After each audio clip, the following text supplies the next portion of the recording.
तो भारत का पड़ोसी श्रीलंका भयंकर क्राइसिस में, इकोनॉमी बदहाल, सरकार बेबस। पर क्यों? मैंने कहा था पूछ पड़ेगा मेरी, चुप हो जा, अब आगे से पूछेगा तो ठीक नहीं।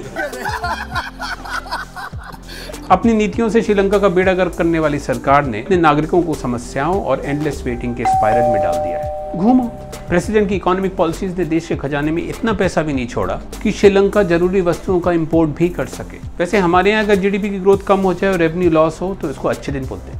और 13 घंटे का पावर कट, तो मतलब इन लोगों ने परीक्षा पे चर्चा भी मिस कर दी। चुप करो। जरूरी वस्तुओं की कमी और बढ़ते दाम ये समस्याओं को और ज्यादा बढ़ा रहे हैं। ये दुख की बात। सरकार के खर्चे ज्यादा निकले और tradable goods and services इनएडिक्वेट, current account में डेफिसिट और बजटरी शॉर्टफॉल हुआ। और उसके बाद सरकार ने श्रीलंका के रुपए को डिवैल्यूएट कर दिया, यानी डॉलर के मुकाबले उसकी कीमत कम कर दी। अब $1 को खरीदने के लिए आपको ज्यादा श्रीलंकाई रुपए देने पड़ेंगे। किसी भी सरकार के 2 खाते होते हैं, कैपिटल अकाउंट और करंट अकाउंट। तो करंट अकाउंट में डेफिसिट का मतलब है कि आपने एक्सपोर्ट कम किया है और इंपोर्ट यानी कि अपने यहाँ सामान ज्यादा मंगाया है। प्रेसिडेंट ने 2019 में चुनाव के समय बहुत सारे वादे किए थे, जिनमें टैक्स कट का भी वादा किया था और इससे सरकार को 60,000 करोड़ का रेवेन्यू लॉस हुआ। यहाँ ये जानना जरूरी है कि ये सब कोविड से पहले लागू हो चुके थे। मतलब ये नहीं कि कोविड के ऊपर ही सारा ब्लेम रख दो। और कोविड ने जब सारे काम धंधे खत्म कर दिए तो सरकार के पास आय की कमी हो गई। कौन है ये लोग, कहाँ से आते हैं? कोविड ने श्रीलंका की टूरिज्म इंडस्ट्री को बर्बाद करके रख दिया और फॉरेन में काम कर रहे श्रीलंकाई लोगों ने रेमिटेंस कम कर दी, यानी उन्होंने श्रीलंका में पैसे भेजना कम कर दिया। इतना ही काफी नहीं था, रेटिंग एजेंसी ने श्रीलंका की रेटिंग डाउनग्रेड कर दी, यानी कि उसका रिस्क का फैक्टर बढ़ा दिया, की वजह से जो ग्लोबल मनी का एक्सेस था वो खत्म हो गया। यहाँ ये जानने की बात है कि टूरिज्म श्रीलंका की फॉरेन एक्सचेंज का एक बहुत बड़ा सोर्स है और श्रीलंका के नागरिक जो बाहर काम करते हैं वो भी अपने देश में पैसा भेजते हैं। पिछले 2 सालों में श्रीलंका का फॉरेन एक्सचेंज 70% तक कम हुआ है। बस हो गया। फरवरी में श्रीलंका का फॉरेन एक्सचेंज रिजर्व था $2.30 बिलियन। मैं तो एक्साइटमेंट में आकर, अरे एक्साइटमेंट मतलब क्या? कम विदेशी मुद्रा की अवेलेबिलिटी होने की वजह से जरूरी वस्तुओं का, जिनमें फूड, मेडिसिन और फ्यूल भी शामिल है, का आयात यानी कि इंपोर्ट रुक गया। इसके साथ साथ श्रीलंका को $4 बिलियन का लोन भी चुकाना था। इसमें जुलाई में पूरा होने वाला $1 बिलियन का इंटरनेशनल सॉवरेन बॉन्ड भी शामिल है। और जानने वाली बात यह भी है कि श्रीलंका के फॉरेन डेट में इसका एक बहुत बड़ा हिस्सा है। कुल देनदारियां हैं $12.55 बिलियन।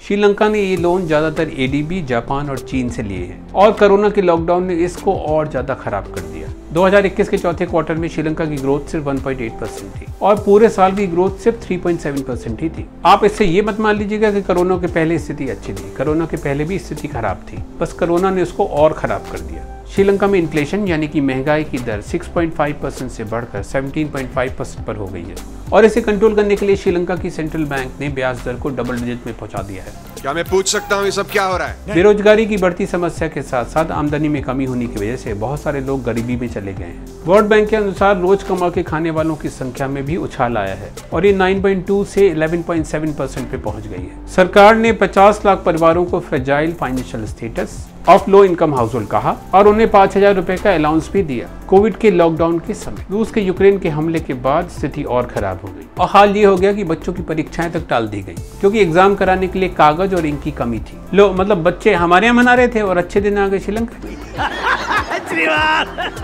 फ्यूल की कमी से 7 से 10 घंटे का पावर कट भी दिखा गया, जो एक समय में 13 घंटे तक पहुंच गया था। 750 मेगावाट थर्मल पावर की शॉर्टेज है।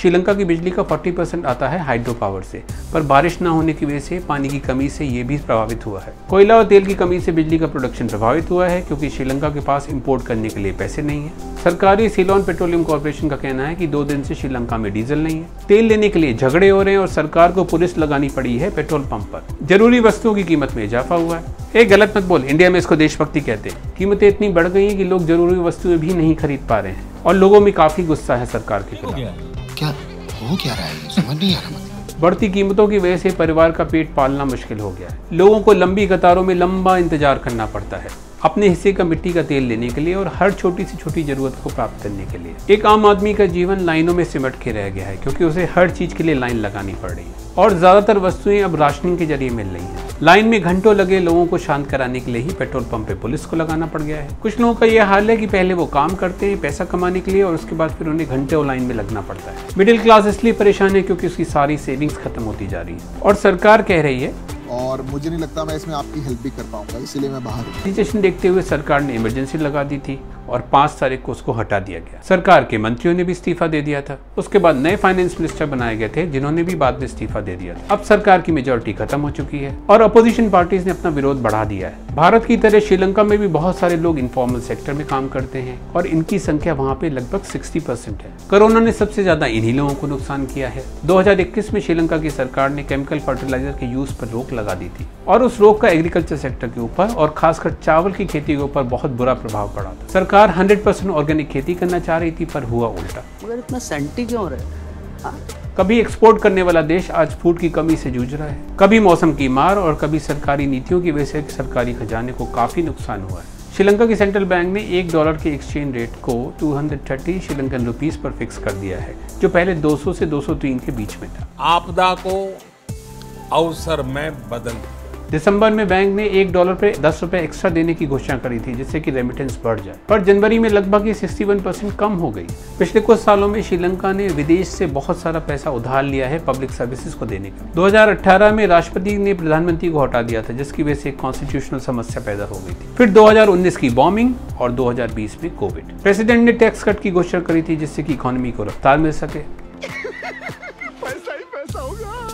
श्रीलंका का डेफिसिट अब काफी बढ़ चुका था और इससे हुआ उल्टा। रेटिंग एजेंसीज ने श्रीलंका की रेटिंग कम कर दी, यानी नियर डिफॉल्ट लेवल पर डाउनग्रेड कर दिया, जिसकी वजह से फॉरेन से पैसा आने की संभावना कम हो गई। फिर क्या, उसे अपने फॉरेन एक्सचेंज रिजर्व का इस्तेमाल करना पड़ा लोन को चुकाने के लिए और 2018 के लगभग $7 बिलियन के मुकाबले अब ये सिर्फ $2.2 बिलियन पर सिमट के रह गया है। इससे जरूरी वस्तुएं यानी कि फ्यूल, फूड और मेडिसिन का इम्पोर्ट प्रभावित हुआ है। मार्च में सरकार ने इस उम्मीद के साथ कि IMF से उसे लोन मिल जाए अपने रुपए को फ्लोटिंग में कन्वर्ट कर दिया, यानी मार्केट के द्वारा अब उसकी कीमत निर्धारित होगी। इससे डॉलर के मुकाबले श्रीलंकन रुपीस डिवैल्यूएट हो गया, यानी कि $1 को खरीदने के लिए अब ज्यादा पैसे देने पड़े और इसकी वजह से लोगों की मुश्किलें और ज्यादा बढ़ गई।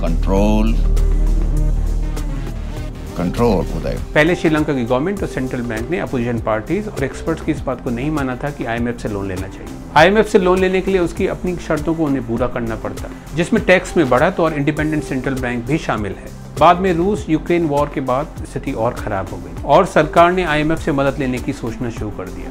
IMF का कहना है कि वो आने वाले दिनों में सरकार से लोन के लिए बात करेगा। सरकार ने करेंसी को 15% तक डिवैल्यूएट कर दिया, जिसकी वजह से लोगों की मुश्किलें और ज्यादा बढ़ चुकी हैं। श्रीलंका ने भारत और चीन से भी मदद मांगी है। भारत ने $1 बिलियन की क्रेडिट लाइन साइन की है जिससे कि जरूरी वस्तुओं का इम्पोर्ट हो सके। इन वस्तुओं में फूड और मेडिसिन भी शामिल है। फरवरी में डीजल शिपमेंट के लिए $500 मिलियन की क्रेडिट लाइन साइन की गई थी। क्रेडिट लाइन का फायदा यही है कि उसमें इंटरेस्ट तभी लगेगा जब उसमें से पैसा निकाला गया हो और जितना पैसा निकाला जाता है उस पे ही इंटरेस्ट लगता है। रिजर्व बैंक ऑफ इंडिया ने $400 बिलियन की स्वैप की घोषणा भी की है जिससे श्रीलंका का रिजर्व ऊपर हो जाए। चीन भी पीछे नहीं है, वो $1.3 बिलियन का सिंडिकेट लोन और $1.5 बिलियन का स्वैप भी दे चुका है। इसके अलावा चीन ने $1 बिलियन का लोन और $1.5 बिलियन की क्रेडिट फैसिलिटी भी दी है, पर इन सब से बहुत ज्यादा फायदा नहीं होने वाला है और IMF के लोन के बाद ही श्रीलंका की स्थिति सुधर सकती है। अंत में हम फिर वही करेंगे जो हमारे वर्क करते हैं, अपनी मार्केटिंग करेंगे। अगर आपको वीडियो पसंद आया हो, कुल ही टाइम बर्बाद किया आपने, अपना भी हमारा भी। ख्याल लगा दिया ये।